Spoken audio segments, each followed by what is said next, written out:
What's the most ridiculous rule in your place of work?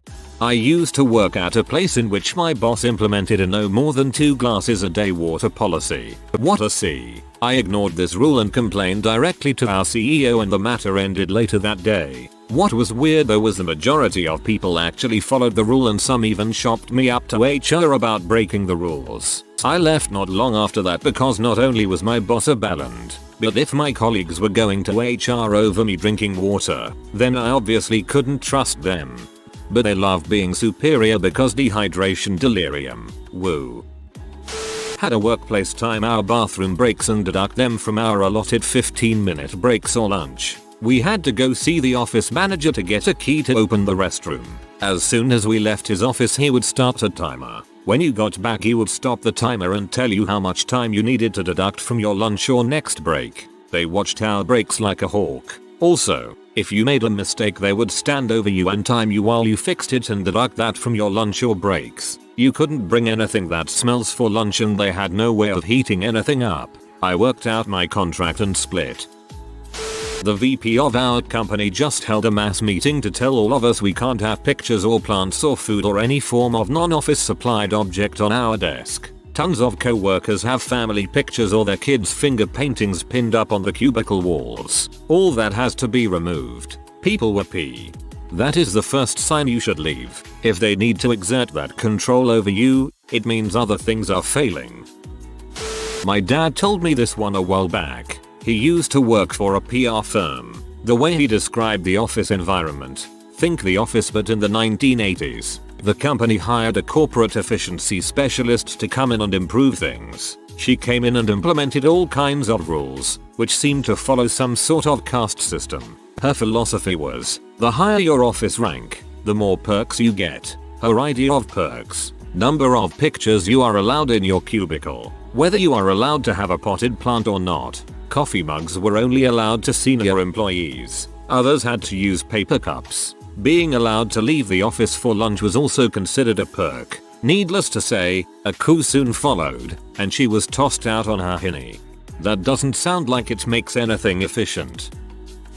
Dress code policy is just dumb at my work.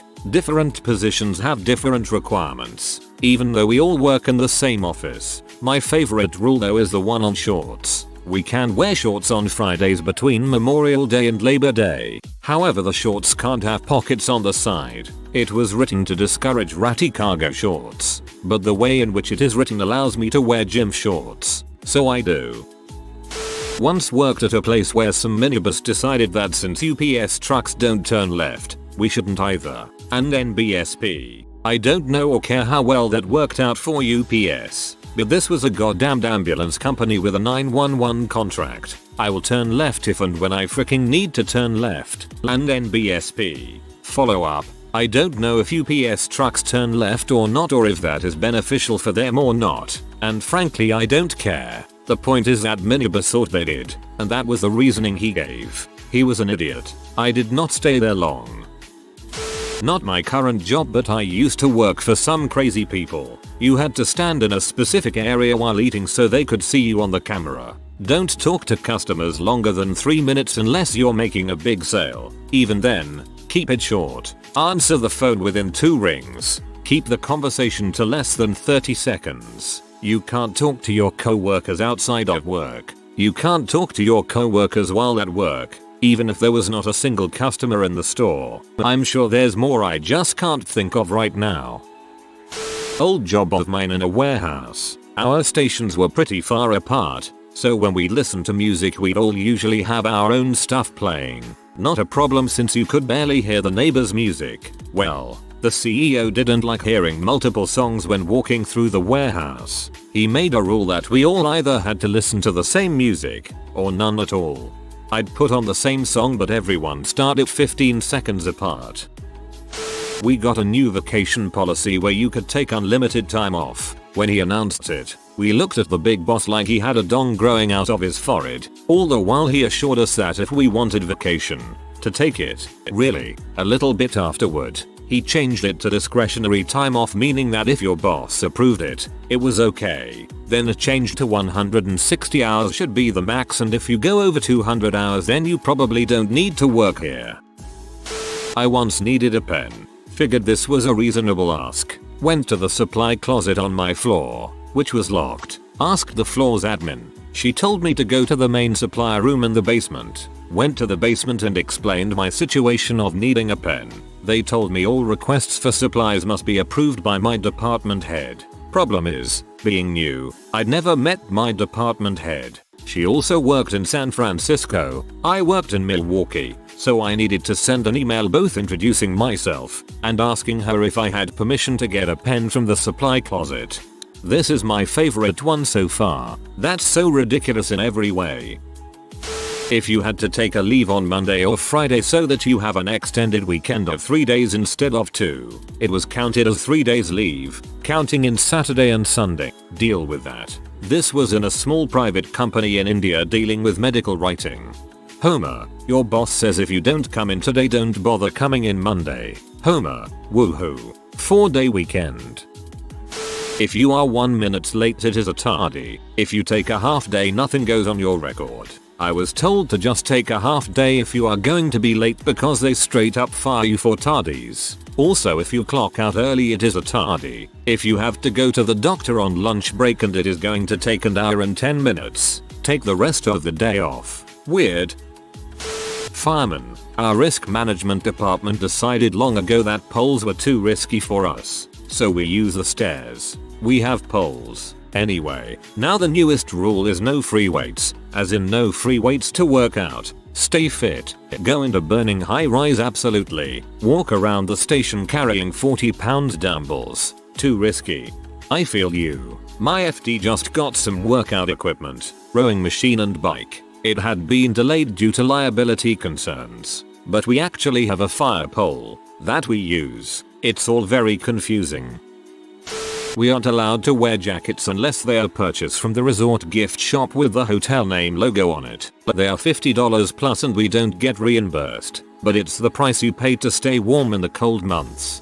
McDonald's did this to us when I worked there. They paid half, but they were still like $50-60 for a crappy fleece. I just wore my regular jacket and nobody said a thing. Former job. There was trouble when I officially moved desks and my new desk had a phone with call display. Apparently call display phones were allowed for people at a certain pay level. Your pay level also governed the height of your cubicle walls. My manager's solution was to promote me. Another former job. We were mandated to work on an engineering related research project outside of work hours, because a responsible engineer always gives back to the engineering community. I could live with that. However, your project had to be related to the company's business. We have to do all of our paperwork at least 3 times. There is a copy of it in our personal folders, a copy online, and a copy in our store folders. Not only does it waste time and paper, but forgetting to do one has gotten people fired. They did the other 2 identical pieces of paperwork confirming that yes, they did take out the trash and yes, they did check the store voicemail, but how dare they forget to do the 3rd piece of identical paperwork. Our weekly visits from corporate revolve around whether or not we've all done this paperwork. It's so redundant. My workplace doesn't let you use the word problems. Instead, we have to say challenges if something is wrong, as a problem is a negative word, and challenges promotes the fact that there is room to fix said problem. I'd love to have a boss tell me my drinking has become a challenge. Former job at a law office. One of the partners sent an email to the entire staff that employees were not allowed to gossip in the building. What was everyone gossiping about, you ask? Oh, said partner was divorcing his wife and sleeping with one of the associate attorneys in the firm. But, you know, don't gossip. I worked at a law office once where one of the partners cheated on his wife with an intern, got the intern pregnant, then divorced his wife and married the intern, and because his ex-wife and the intern looked so similar some people didn't even know any of this happened. All the extra toilet paper in the building has to stay in a single closet where it can be overseen by the toilet paper queen. I heard her shrieking the other day when she discovered someone had hoarded one spare roll of toilet paper upstairs so the people who work upstairs wouldn't have to walk down multiple flights of stairs when the toilet paper ran out. It's the cheapest, one-ply toilet paper available on the giant rolls that only fit in the special dispensers. I can't imagine anyone wanting to steal it. I hope Toilet Paper Queen is actually her title. I used to work for the now long defunct books, movies, and music store Media Play. Just one of the 285 reasons that poorly run business ran into the ground was the tardy attendance policy. If you were literally 1 second late clocking in, even hours before the store opened, it was a really big deal. You'd not only be formally written up, but lectured like a child, oftentimes berated even. If you were tardy 3 times, bye bye. However, if you no-showed and then called 2 hours later saying you were sick, okay, thank you, feel better. This trained everyone to just take a sick day instead of being half a second late to work. I can't tell you how many times you'd see a co-worker screeching into the parking lot before work after fighting traffic from a wreck or whatever, noticing it was 8:01, and then slowly driving off to go home and feign being sick. This was particularly upsetting when it was a pull-down stock week when we needed every hand on deck but had unusually early shifts. Many years ago I was a vacuum cleaner salesman. There were songs about this particular brand of vacuum cleaner and how awesome it was. Every morning, we had to sing these songs as a group. In fairness, it was a pretty quality item. It was Kirby. Didn't mean to be subversive, just didn't think anybody would care. In fairness, it was a pretty quality item. It's okay man, you're free now. You don't need to sing the song anymore. When I was in the military I saw a buddy of mine sitting outside crying. I went and consoled him best as I could. Apparently he was just depressed and unhappy. After he was feeling a bit better I went to go and find someone to tell them what was happening. They knew. In fact, he had been crying so much lately that they had instituted a no crying at your desk policy, which is why he was outside. Dear God, what the frick? If we want to take a full 5-day week off we need to use 2 vacation days, 1 personal, and 2 more vacation days. Can never use 3 vacation days straight. Something similar here. We can't use our sick time until we use 3 vacation days. So, let's say I have no vacation hours, but get really sick. I can't use PTO. Our sick time is essentially useless.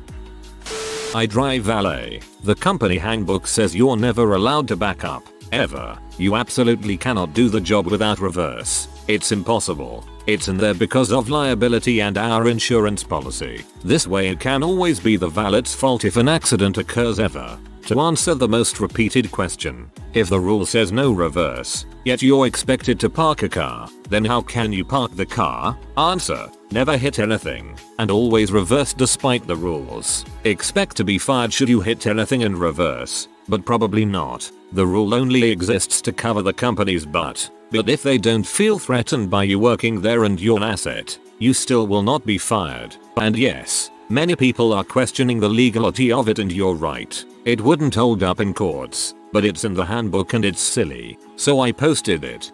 Malicious compliance.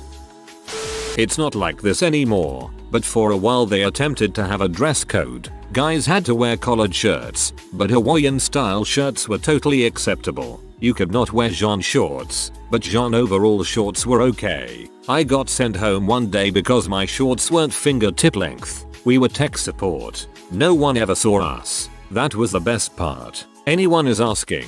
Fingertip length meant standing with your arms at your sides, and your shorts had to be longer than where your fingertips ended. Think grade school rules.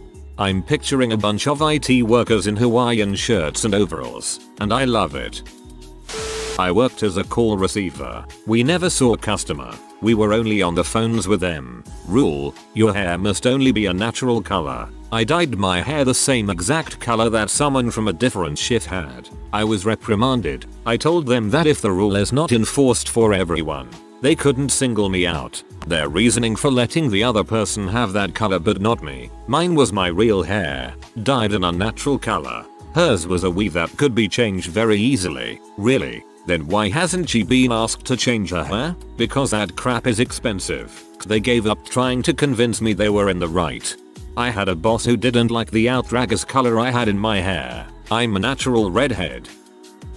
I work in retail and we have on-call shifts. Your name will be listed on the schedule for a certain time as a call-in, so you have to call 1 hour before your shift to figure out if they need you to work for the day. For example, you would be listed as on call for 2 PM and wouldn't know until 1 PM if you were working that evening. If you don't call in, it's considered not showing up for a shift, but there's no extra pay for the shift whether they need you or not. So for 3 days of the week, I don't know if I have to work or not. Can't make any solid plans to do anything except call my work and ask if they need me. I can't imagine having children or elderly that need taking care of because it would be such a hassle to arrange care for them just an hour before having to work. Okay folks, I get it. You want me to sue this corporate demon.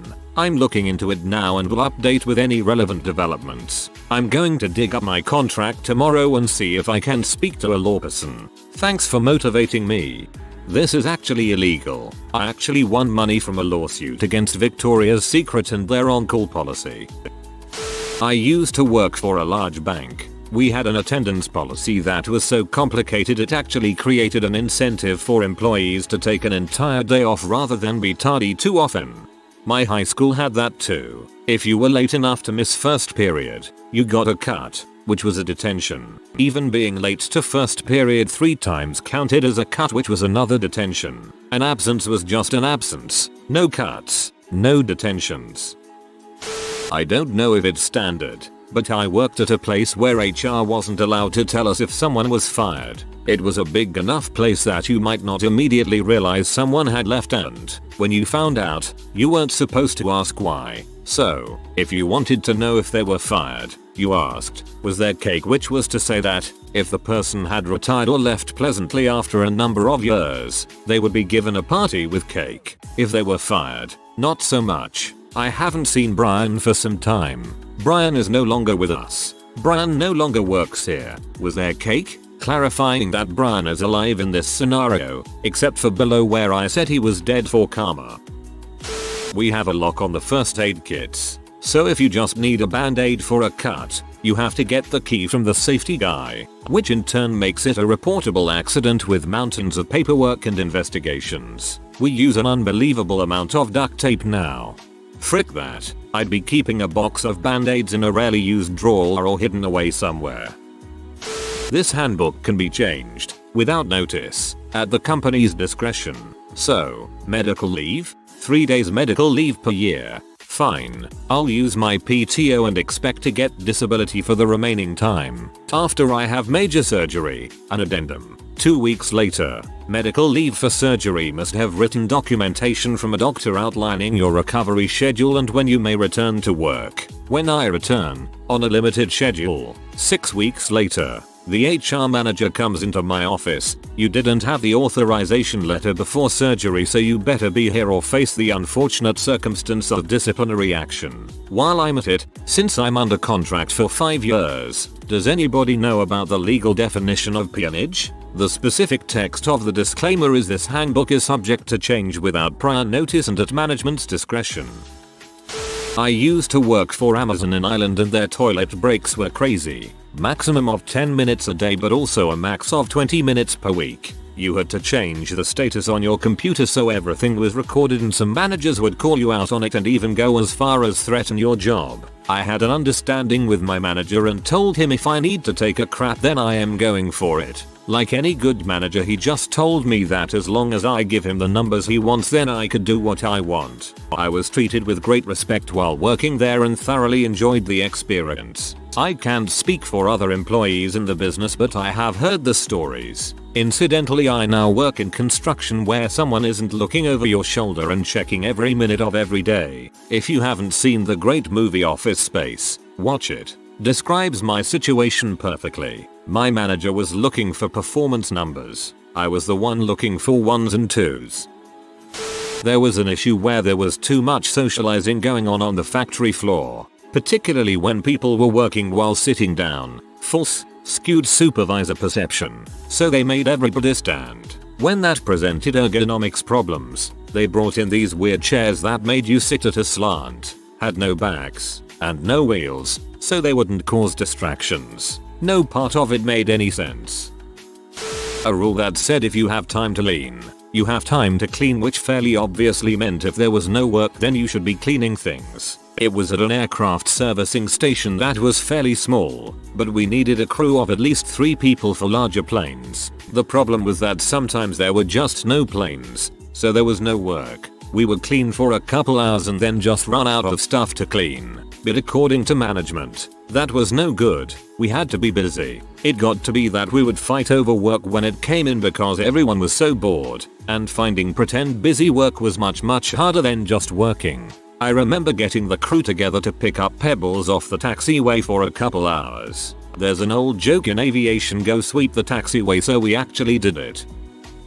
At my last workplace we had to pay 50 cents to use a K-cup. It was an office. They also had a no websites or YouTube policy and policed us using the security cameras. We'd get messages if they noticed us on a site. It was a well-known fact that the manager watched Netflix in his office and played World of Warcraft while watching the security cameras to make sure people weren't slacking.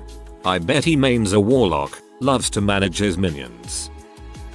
Empty inbox. My boss was an inbox Nazi. Like if you had old emails in there he would flip and make you respond to them or delete them. Apparently you shouldn't have anything left at the end of the day. Deal with them or delete them. Jokes on him though. I just made a subfolder marked personal and everything went in there. Get fricked Bill, you old W.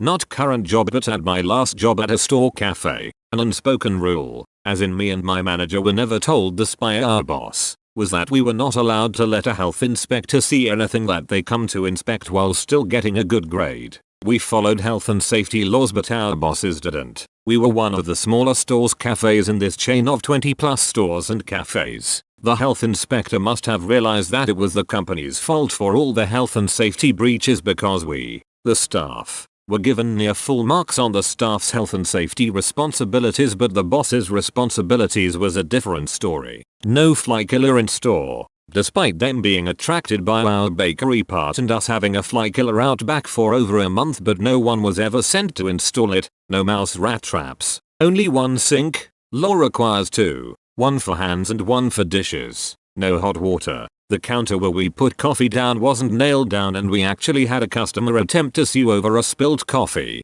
Some of our bakery was expired but we were made to put it out because according to our company's food manager, they looked okay so they must be okay. The list goes on. Our manager ended up showing the health inspector months of emails and texts and WhatsApp messages informing the bosses of these health and safety breaches and asking them to be fixed, all of which were promptly ignored. Later that day our boss calls and screams over the phone at my manager, tells him that it's all our fault and it's our job to make sure the health inspector never finds out about all that. Over the next week she comes in every single day where she just watches us work from the office on the security cameras and gives out at us for every little thing and makes a massive deal over everything. Like for example, I had a mini sneezing fit one of those days and was yelled at in front of customers because I was going to infect everyone and all our food.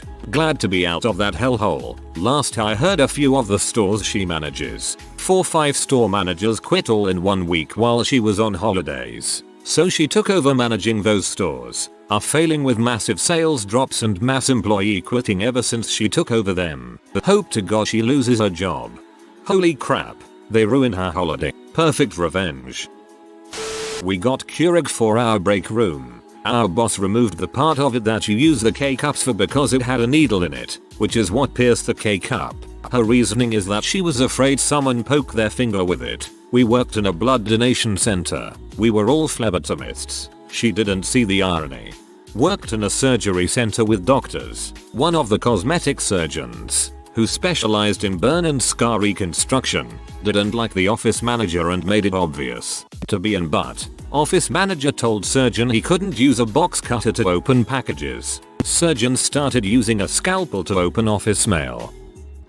No scotch tape on anything. I was a teacher, and the principal wouldn't allow it in the building. Threatening letters in your file for insubordination if she saw it on your desk. Only painter's tape, which by design is meant to not stick very well. I hung posters in my room with circles of duct tape on the backside, with strips of painter's tape on the front side just for show. Subtle, petty insubordination. If you are new to the channel, you can subscribe. I publish new videos every day. Until then, check another video.